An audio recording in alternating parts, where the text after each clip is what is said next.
Բարև ձեզ, դուք դիտում եք հրապարակ TV-ին, ես Հայկ Ալոյանն եմ, այսօր մեր տաղավարում հյուրընկալել ենք միջազգայնագետ քաղաքական վերլուծաբան Դավիթ Կարապետյանին։ Պարոն Կարապետյան, շնորհակալություն մեզ հյուրընկալվելու համար։ Ես եմ շնորհակալ հրավերի համար։ Նիկոլ Փաշինյանը վաղ առավոտյան մեկնել է Թուրքիա մեծ խմբով, բայց ուզում եմ կարդալ այն հայտարարությունները, որ նա արեց մինչև Թուրքիա գնալը։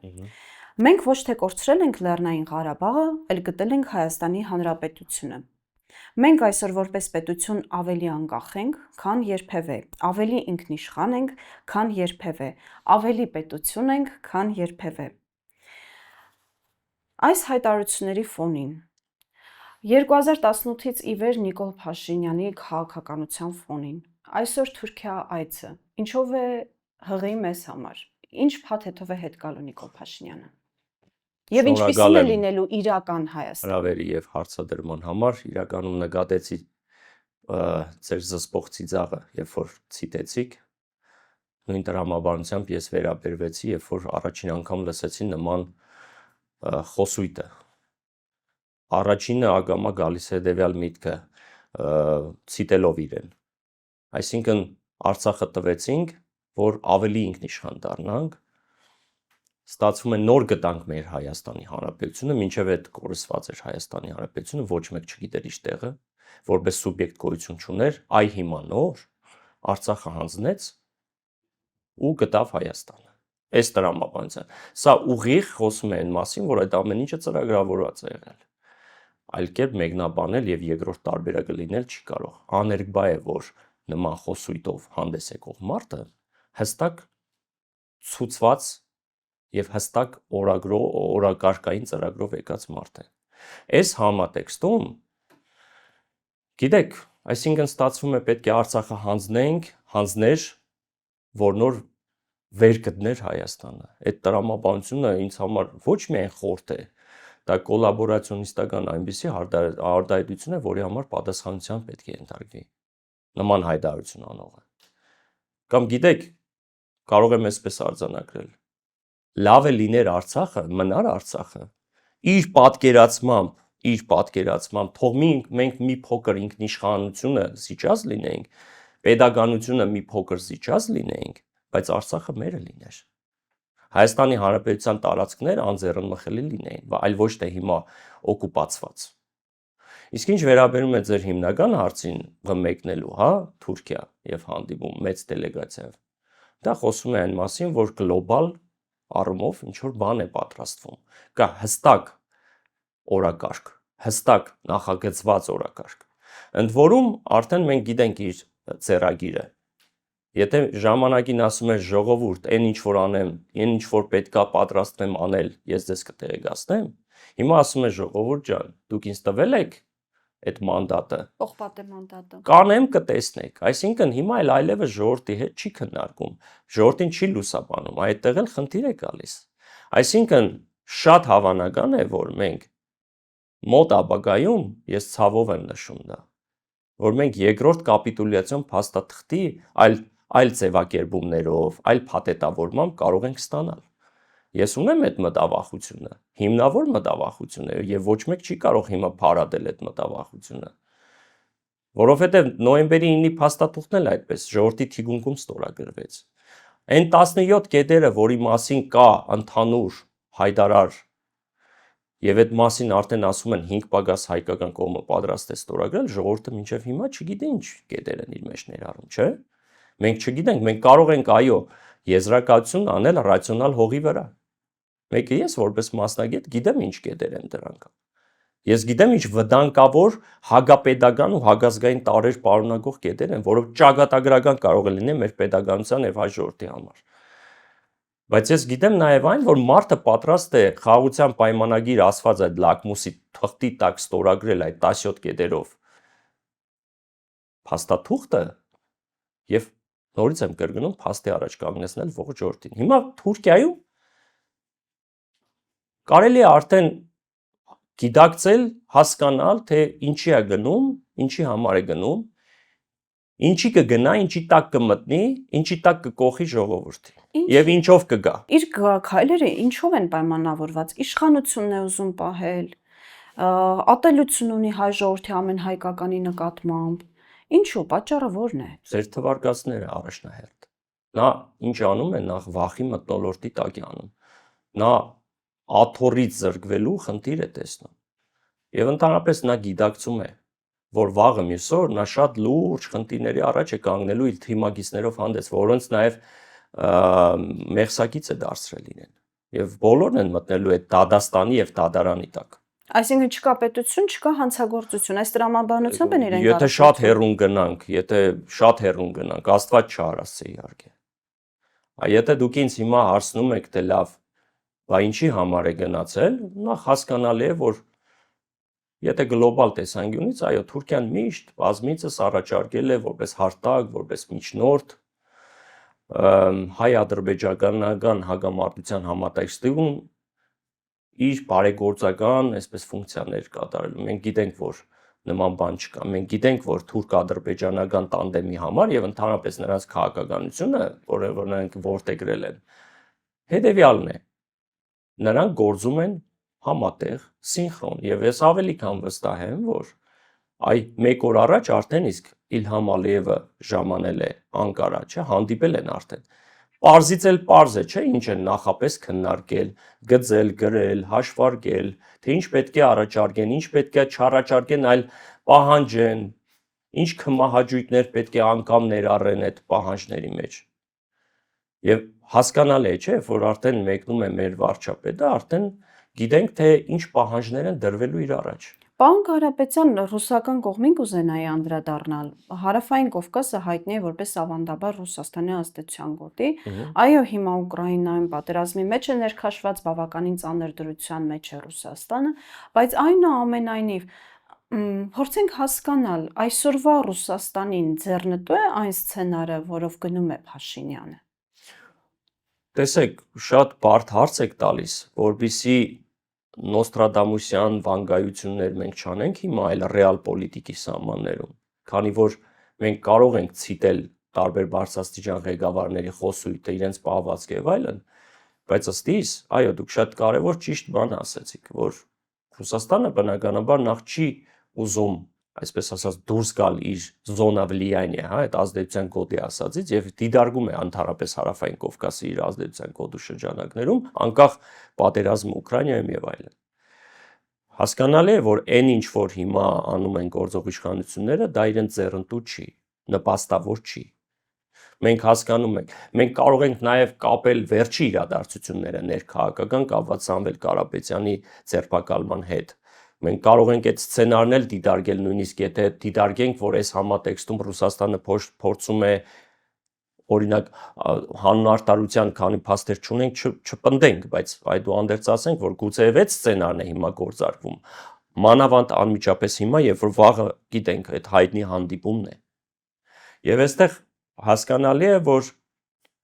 ուղղակի պետք է հասկանանք, թե Ռուսաստանի հետ մեր հարաբերությունների, տվյալ դեպքում իհարկե այդ հարաբերությունները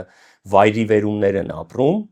ինչ որտեղ ճգնաժամ է, ինչ որտեղ բացառված է ճգնաժամը, դա ընդհանրապես դեմոնստրացվում է, կարող են բազմիցս թվարկել, բայց փաստը այն է, որ միանշանակ կարելի է ասել, որ ձեռքերը, այսպես ասած, Ռուսաստանը չի լվացել համենայն դեպս։ Ուրիշ բան, թե ինչ մեխանիզմներ, ինչ գործիքակազմ ունի ազդելու Հայաստանի Հանրապետության ներքաղաքական որոշումների վրա։ Ես կարծում եմ, որ ունի։ Եթե մի երկրում ունի երկաթուղի, փոստ,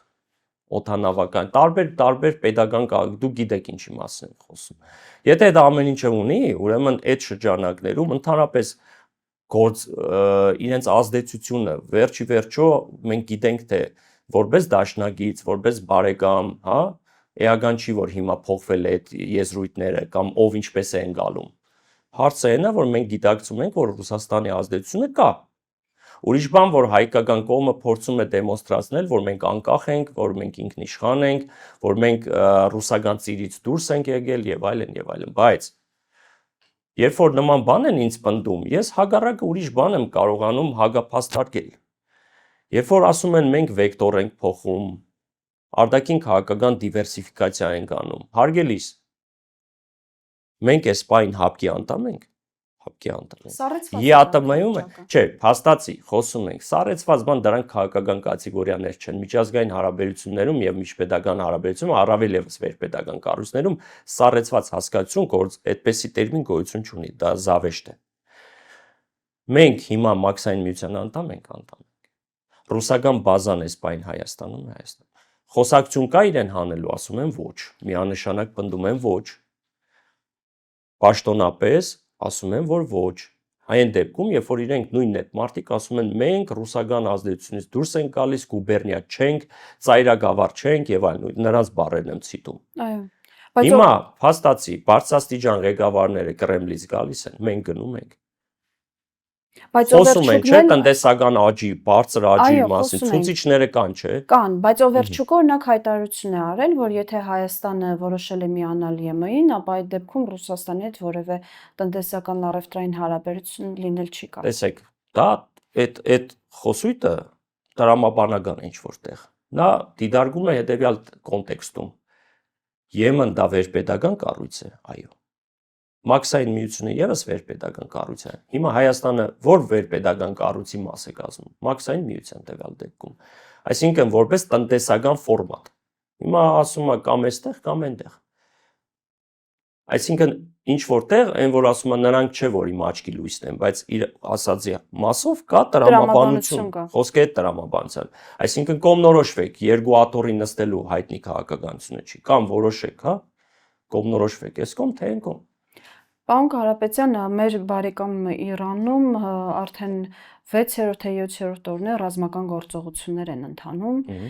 Իսրայելի հարձակումից հետո արդեն Թրամփն է սպառնալից հայտարարություններ անում Իրանի հասցեին։ Նախ կուզենայի այս պատերազմին անդրադառնայինք եւ հասկանայինք ինչ իրավիճակ է, ինչպես կարող է այդ պատերազմը ազդել մեզ վրա։ Նախ ասեմ, եթե մենք Թրամփի անունն ենք տալիս, նույնն է Թրամփն էր, որը նախընտրական քարոզարշավի ժամանակ խաղաղություն էր խոստանում, կոնֆլիկտների վերացում էր խոստանում, որպես հեգեմոն բոլոր կոնֆլիկտները վերացնելու, իսկ այսօր պատրաստ է բարեկեցություն բերելու, բայց գիտեք 5 րոպեն մեկ, ընդ որում շատ անլուրջ եմ ես արդեն վերաբերվում, չէ, նայում եք հեգեմոն աշխարհի հեգեմոն կերտերության ղեկավար է, նայում ես գրեթե չի տարբերվում մեր ղեկավարից, հա, ստատուսագրությամբ, չգիտեմ, հաթաթա տալով, բան անելով։ 5 րոպե առաջ ասում է, հիմա մենք մասնակից ենք, կմասնակցենք Իրանին, կհարվածենք, 5 րոպե հետո անցնում է, ասում է, մենք մասնակից չենք ընդհանրապես։ Ասում է 60 օր էի տվել, այ 61-րդ օրը ինքը իրան ինքնախոստովանում է, որ 61-րդ օրը եկավ, այ տեսակ դրա համար դուք ինձ չլսեցիք, միջուկային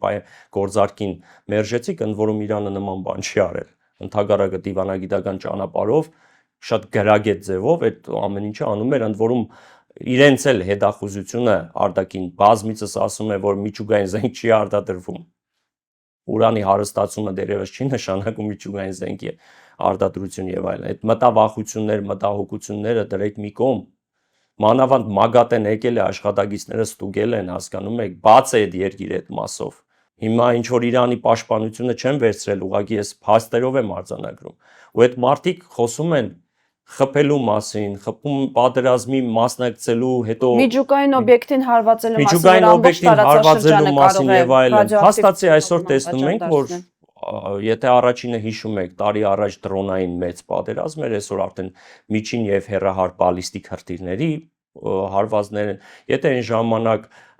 հայտնի հոբ երկաթե գմբեթը իրեն արտարացնում էր, հիմա արդեն իսկ երեկվա դրությամբ հաստատում են, որ արդեն իսկ ոչ այնպես է իրեն արտարացնում, 60-70%-ն է արդեն կարողանում գտնել եւ ուրեմն լիկվիդացնել։ 64%։ Այո։ Խոսում է փաստը նրանից, որ այնտեղ էլ խնդիրներ կան, որ Իրանը արդեն ցույց է տալիս իր ուժը։ Եվ հասկանալի է, չէ, որ այս ամենը կատարվում է ում նախաձեռնությամբ, ում միջամտությամբ։ Մենք հասկանում ենք, չէ, եթե ուզում եք ավելի անկեղծ։ Այո, Իսրայելը Միացյալ Նահանգների պլացդարմն է, պոլիգոնն է Մերձավոր Արևելքում։ Ուղղված ցանկացած երկրի դեմ, որը հակաամերիկյան պահվածք ունի, չգիտեմ, դուրը չի գա Թրամփին, այսպես ասեմ։ Այսինքն նախաձեռնողը ոչ թե Բենյամին Նեթանյահուն է, այ տեսեք, ստատուսը գրե, կապիտուլյացիա պետք է լինի։ Պետք է Իրանը կապիտուլացվի։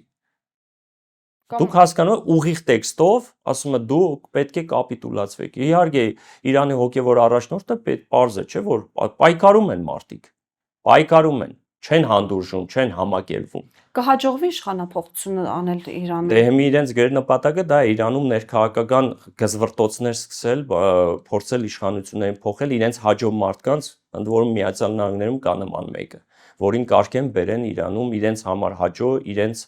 չափորոշիչներին, բնութագրումներին համապատասխան չոր մեկին, բայց Իրանի ժողովուրդը այն ժողովուրդը չի, որ նման բաները հանդուրժի։ Իդեպ վերջինիս դուստրը վերջերս ամուսնացել է ազգությամբ հրյա բիզնեսմենի հետ, իսկ ինքն էլ կնոջ հետ, Նեթանյահուի կնոջ հետ, հա, ջերմ լուսանկարներ ունեն։ Այո, դե կյանքը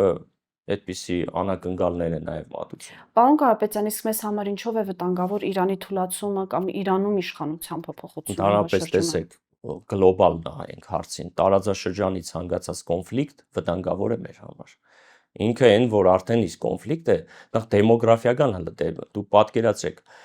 ինստինկտիվ այդ բնազդային է, չէ, որ պատերազմում են մարդիկ որքան էլ հայրենասեր եւ այլն փախչում են։ Դուք պատկերացնում եք այդ հոսքը Իրանից Հայաստան։ Հումանիտար աղետի շեմի։ Հումանիտար աղետը իր հերթին, սոցիալական խնդիրները Հայաստանում արդեն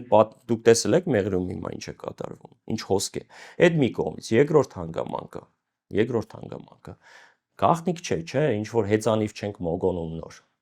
որ առիթից կարող են օգտվել գիտենք ովքեր, մեր հարևանները։ Սա լավ պատ է, անպատ է առիթ, չնայած անպատ է առիթ է լինի, բայց սա պատ է առիթ է։ Զանգեզուրյան միջանցք, Մեղրիի միջանցք, տարբեր այսպես տրամաբանություններ են մտցնում, տերմինոլոգիա եւ այլն արհեստացին։ Մենք հո գիտենք լավ առիթ է, եթե Իրանը ընկնի, իսկ Իրանի կարմիր գծերը գիտենք, հատկապես մեր մասով։ Որոնք նաև այս պատերազմի ժամանակ չեն փոխվել։ Հենց այնպես չէ, երբ որ Էրդողանը Լաչինի օտանավակայանից թռնելուց լրագրողներին ասում էր, չէ, ասում էր Իրանի հետ պետք է կանք հայտարարի սիգնալ էր այն մասին, որ Իրանն է դեմ։ Իրանի հետ պետք է լեզու գտնել Զանգեզուրի միջանցք ասվածի մասով։ Մենք հասկանում ենք, չէ, որ պատե առիթ են ման գալիս։ Պարոն Կարապետյան, նորից վերադառնալով ներքաղաքականին, Սամվել Կարապետյանը Հայ առաքելական Սուրբ եկեղեցուն աջակցող հայտարարություն արեց, եւ դա բավական էր, որպեսզի Նիկոլ Փաշինյանը հոգեպես անհանգիստ վիճակներում հրահանգ տար իրավապահ մարմիններին նրան ձերբակալել։ Նայեք, այդ նույն ճղածկումները, հիստերիաները, որի մասին մենք խոսում ենք, նոպաները եւ պանիկաները, դրանք վախերի արդյունքն են։ Նա հասկանում է, նա գիտակցում է ումից պետք է վախենալ։ Դրա համար նման ոչ հարիր, ոչ բնութագրող վարչապետին ստատուսներ է գրում լկտի խոսույթով։ Եվ դուք լավ եք հիշում, չէ, երբ որ ասում էր կա դադավոր, որ իմ ասածը չանի։ Մենք հասկանում ենք, չէ, այդ գրբանային հիմա այդ դադաիրավական համակարգի վարկը այսօրվա։ Մենք հասկանում ենք, չէ, հա, կարող էին գտնել ինչ որ նշույլներ այդ պարոն Կարապետյանի այդ ասածի մեջ։ Ընդհուպ մինչև ներպետական, չգիտեմ, խժդժություններ առաջացնելու, բախումներ ստեղծելու, չգիտեմ, հեղափոխության գնալու կոչեր բան։ Անկեղծ ասած, եթե այն որ ասում է ուզենան կգտնեն, դե իրենք ուզեցան գտան այդպես։ Չեպեր պետք է այսպես ասած, իրանց գտան այդ չեպեր։ Այսինքն Սամվել Կարապետյանին Փաշինյանը դիտարկում է որպես քաղաքական հակառակորդ։ Իհարկե։ Իսկ Կարապետյանը նման սցենար ունի ընդհանուր։ Տեսեք, որպես այդպեսին, եթե խոսում ենք ըստ փաստերի, փաստը այն է, որ քաղաքական հայտ այդ մարդը չի ներկայացրել։ Ես չեմ հիշում գետ մեկ հայտարարություն, որտեղ որ նա ասի, որ ես մտնում եմ մեծ քաղաքականություն, գնում եմ հեղափոխության, իշխանափոխության, չգիտեմ, անունը ինչ ուզում եք դրեք։ Փաստը այն է, որ ասածի մեջ այո կա որոշակի դետալներ, որը կարելի է դիտարկել, որ գուցեև քայլեր ձեռնարկվում են այդ ուղղությամբ։ Գուցե դա արվում է այն բանից հետո, երբ որ եկեղեցու հանդեպ նման ոտնձգություններ եղան։ Բայց գուցեև տեսնում եմ, եթե շատ անկեղծ ես տեսնում եմ, որ որոշակի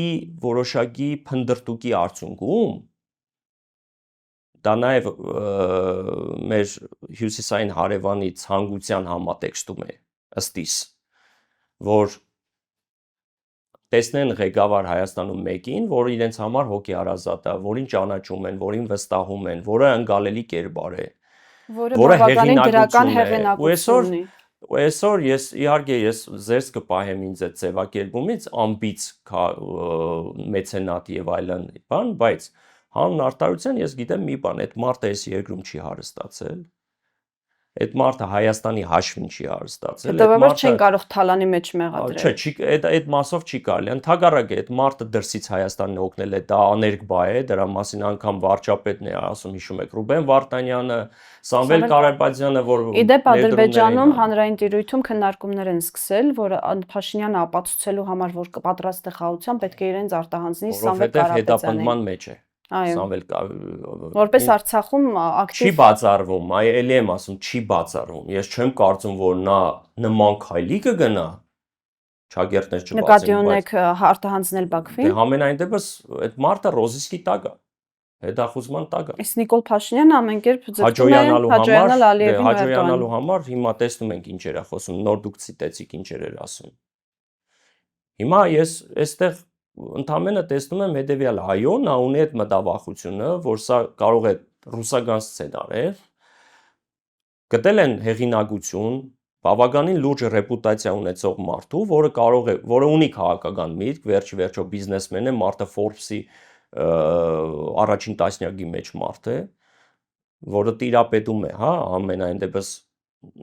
եւ ներքաղաքական կյանքին Հայաստանի եւ տեղյակ է, այսինքն այդ մարդը իրենց համար պերսոնա գրատա է, որպես այդպեսին, կարող է նման կերպ դիդարկվի։ Ուրիշ բան, որ հետ կուլիսային ինչ որ պայմանավորվածություններ լինեն տվյալ անձի հետ, եւ տվյալ անձը մարդը գիտակցաբար ու կոնկրետ ինչ որ հստակ ծրագրով գա իշխանափոխության, հեղափոխության։ Դա արդեն ժամանակը ցույց կտա։ Իսկ եթե Սամվել Կարապետյանը որոշի, նույնիսկ եթե այդ սցենարը չի ունեցել, հասկանալով, որ օրհասական վիճակ է, ընդդիմությանը չի հաջողվում հակազդել Նիկոլ Փաշինյանին։ Դե նա հենց դա էլ ասեց հայտարարության մեջ։ Երբ որ դուք ուշադիր լսեք իր հայտը, ինքը ասում է ընդդիմությունը չի կարող, եթե ժողովրդական լեզվով ասեց, այդ մարդը ասում է Ժորժ ջան, ընդդիմությունը չի կարող ոչ մի բան անել, ձեռնարկել, չի ստացվում։ Ես էլ եկեղեցու կողքին եմ, այսինքն տեսնում եմ, որ վերջին հայկական ամենաամուր ինստիտուտին են կպնում, ես այդ թույլ չեմ տա։ Այդ թույլ չտալը խնդիրը։ Իսկ նախորդ հարցի հետ համադրելով հետեւյալը կարող եմ ասել։ Նրան վնաս տալը, այս եթե երկամսյա կալանքի մասին է, գիտեք, ընդհանրապես նրան դա ես չեմ կարծում որ մեծ վնա, ընդհակառակը նրա ռեպուտացիան դրանով ավելի բարձրացրեցին։ Հակառակը ավելի օգնեցին նրան։ Այդ մեկ, երկրորդը, ով է տուժում։ Ով է տուժում, հայ ժողովուրդը, չէ։ Այսօր այդքան աշխատատեղեր, այդքան հարգեր, որ պետք է առաջան։ Հիմա տեսնում եմ, որ րոպե փակվում են տաշիր պիցաների ցանցը, չգիտեմ, ես ինչ։ Ուսանք աշխատակիցների ցանկ։ Ու այդ աշխատակիցները Նիկոլ Փաշինյանին աջակցողներ շատ կան ու ոգոնե այս հողի վրա աչքերը կբացվի։ Հարցը այն է, որ հարգերը չեն վճարվում հիմա։ Այդքան մարդ աշխատատեղի խնդիրը առաջացավ։ Այդքան մարդ չգնաց աշխատանքի։ Դուք հասկանում եք, ինչ ծավալների մասին է։ Այդ մարդու հիմնական բիզնեսները այնտեղ է։ Այսինքն այստեղ իր վրա ազդելու լծակներ գրեթե չունեն ու տաշիր պիցաների ցանցը Դե հեծն են բանալու։ Մարդը տեսեք ինչ զավեշտալի բան է ասել։ Այսօր ես իմ Facebook-յան էջում անգամ այդ մասին հրապարակային ելույթով հանդես եկա։ Ասում է պետք է ազգայնացնել հեծը ու այն իր շատ կներեք արտահայտությանս 10-նոցները, 6-նոցները, այն որ ձայնձանի տված, մեկ էլ ասում են, այո, պետք է ազգայնացնել, դուք հələ մտածեք ինչքան վատ եք սպասարկում, լույսերը անջատում եք, բան, եղբայր։ Այս մինչև այդ լույսերի մասին մի հատ բողոք չկար, խնդրեմ չկար, հիմա հենց այս խնդիրը եղավ, հիշեցին, որ հեծերը լավ չեն աշխատում, որ պետք է ազգանացվի, ներողություն, ազգայնացնում եք, այդ նոր եք որոշի ազգայնացնել։ Բա Veolia ջուրը ինչի՞ չեք ազգայնացնում, ֆրանսիական չի, բա օտանավակայանը, Հայփոստը, Գազպրոմը, բա այդ ինչի՞ չեք բանը, ընդերքը, հեկերը, որն է մերը, որն է ազգայնացած, կամ դուք հասկանաք, դուք տնտեսական հաշվարկներ արել եք, լավ բան է, չէ, հնչում ազգայնացնել, ես ինքս եմ ուզում շատ բաներ ազգայնացնել, ինչը պետությանն է, դա պետությանն է։ Բայց մասնավորը դուք պատկերացնում եք ոնց է աշխատում, պետությունը ոնց է աշխատում այդ վերը թվարկած ստրուկտուրաների հետ, ոնց են աշխատացնում։ Ֆինանսատնտեսական հաշվարկները արել եք։ Դուք Կամ գոնե գիտակցում եք, պատրաստ եք հեցի պարտքերի տակ մտնել պարտքերի տակ մեն, պատկերացնում եք, այդ pedagoganացնեք ու այդ պարտքերը վերցնեք պետության վրա։ Դուք առանց այդ 13 միլիարդ պարտքը արդեն վզելիս Ոչինչ, է։ հարկատուն հերոս է, պարոն Կարապետյան, եւ մեր զրույցը ամփոփելու համար կարճ պատասխան կընկալեմ ձեզանից։ Այսինքն ստացվում է այսպես, որ մեր ներքաղաքական դաշտում Սամվել Կարապետյանը այն միակ տեխնացուն է, որը կարող է հակազդել Նիկոլ Փաշինյանին։ Տեսեք, եկեք փորձենք ճիշտ գնահատական տալ։ Հասկանանք, նախ այդ մարդը որպես ֆիգուր քաղաքական։ Այդ մարդը քաղաքական ֆիգուր չէ, բիզնեսմեն է, բայց բիզնեսը այսօր լավ գիտեք քաղաքականության հետ, տեսեք այդ մտահոգություն մարդիկ կան, վերլուծաբաններ, կա ճշմարտություն։ Կա ճշմարտ, ասում են Բիձինա Իվանիշվիլի սցենարն են փորձում գործարկել այստեղ։ Ու փորձում են պարալելներ անցկացնել։ Գիտեք, այդ նախ յուրա ամեն տեղ տարբեր է, նույնը չի կարող։ Հայ մեթոդը տրամաբանությունը հասկանալի է, բայց օրինակ Վրաստանի ժողովրդի մեծ մասը հիմա շատ գոհ է։ Եթե նույնիսկ այդ սցենարը տակ դիտարկենք, մարդը ասում է, տեսեք այն նույն այդ խոսույթներ, չէ, նախքին սև սպիտակ այդ տխմար բանը որ կար դիսկուրսը, չէ, նախքինները չգան, բայց թեգուզ Նիկոլը, բայց ոչ նախքինները։ Այսինքն նույնիսկ հիմա այսպես տան, եկուց մյուս այսօր վաղը գնա ցեղասպանությունը որպես ընդամենը բան, հա, ընդհանուր համընդհանուր մեր ցավ որպես ստորագրի տակը։ Մի հատ Զանգեզուրի միջանցք տերմինը որ չկա, հիմա ստորագրի Զանգեզուրի միջանցք արդեն նման տերմին գոյանա, այ վաղը ասում եք ինչեր կարող է լինի։ Ունի չէ ժողովուրդ այդ մտահոգությունը։ Յակը Միսկի խմբի լուծարման մասին վերջնական որոշում կայացվի, 17 կետերը ստորագրվելու մասին բան, ու այսպես սիրուն գեղեցիկ փաթեթավորված, այսպես գա Հայաստան։ Կա չէ այդ մտավախությունը, ժողովուրդը ունի չէ այդ մտահոգությունը։ Հիմա նույն հաջողությամբ այդ մարդու կերպարը, ես չգիտեմ այդ մարդու հաջորդ քայլերը, կարելի է տրամաբանել ընդամենը։ Տրամաբանել, որ կարծես տպավորությունն է, որ քաղաքական process-ները փորձում գեներացնի։ Որպես մարդ կերպար, ես էլ եմ ասում, գնահատական թողտա ժողովուրդը, ըստ իս, այդ մարդը արժանավոր հայորդի է։ Այն որ ինքը Ռուսաստանում ապրե բան, դե գիտեք, շահարկելու բան է, չէ, այսպես։ Հիմա մեզ էլ մանավանդ նման խոսույթը լսողը մի քիչ կիսագրագետը կասի, ըհը, այ ռուսական գործակալ եք, ռուսական ռուսամետ եք, չգիտեմ, նման տխմար բաներ Ռուսաստանի իշխանությունների հետ կարծես թե լուրեր էին բտոտվում, խնդրահարույց հարաբերություններ ուներ, ինչի պատճառով ստիպված էր Դուբայ։ Դա այդ նույն դիսկուրսի մեջ է, չէ, կամ ռուսաֆիկացում, կամ թրկացում։ Այո։ Այս սրա մեջ ենք մենք։ Հիմա ժողովուրդը ինձ որ հարցնում են, ասում են, ինչ մտավախություն կա որ գնա, թվարկեցի ինչ մտավախություններ կան։ Շատ ավելի վատ մտահոգություններ ունեմ, կարող եմ բարձրաձայնել, թույլ չեմ տա ինձ բարձրաձայնեմ հիմա եթերում։ Շատ ավելի հիմնավոր մտահոգություններ ունեմ այս այցից ես։ Մանավանդ որոշակի ինֆորմացիա եմ տիրապետում։ Բայց ես մի բան գիտեմ, գալու են փաթեթավորվեն, որ սա հանուն մեր ժողովրդի է, հանուն խաղաղության, դարակազմիկ խաղաղության, չէ որ նա իրեն վերցրել է, չէ, ժողովրդի բաստիոն լինելով հանդերձ դարակազմիկ հայտարարություններ է անում, հա, հոգեցունց այսպես։ Մենք այն մարդիկ է, ինքը այն մարդն է իրեն դիտարկում, որ եկել է տարածաշրջանում խաղաղաբեր պետք է լինի։ Ինքը խաղաղության դարաշրջան է, որը միֆ է, հասկանում եք։ Չէ, ինչի թուրքերի համար խաղաղության դարաշրջան։ Հիմա պարզ է, չէ, որ այո, իրենց պայմանները բավարարելով կարող է գա ասի, տեսակ, ես այն լիդերն էի, որ կարողացա նման հարևանների հետ ընդհանուր լեզու գտնել հայտարարի գալու։ Ու բերի այդ ամեն ինչը ցույց տա ի բարօրություն իբր մեր ժողովրդին։ Պարոն Կարապետյան, շնորհակալ եմ հետաքրքիր զրույցի համար։ Հիշեցնեմ այսօրվա մեր զրուցակիցն էր միջազգայնագետ քաղաքական վերլուծաբան Դավիթ Կարապետյանը։ Ես Հայկ Ալոյան եմ, դուք դիտում եք Հրապարակ TV-ն, հաջողություն։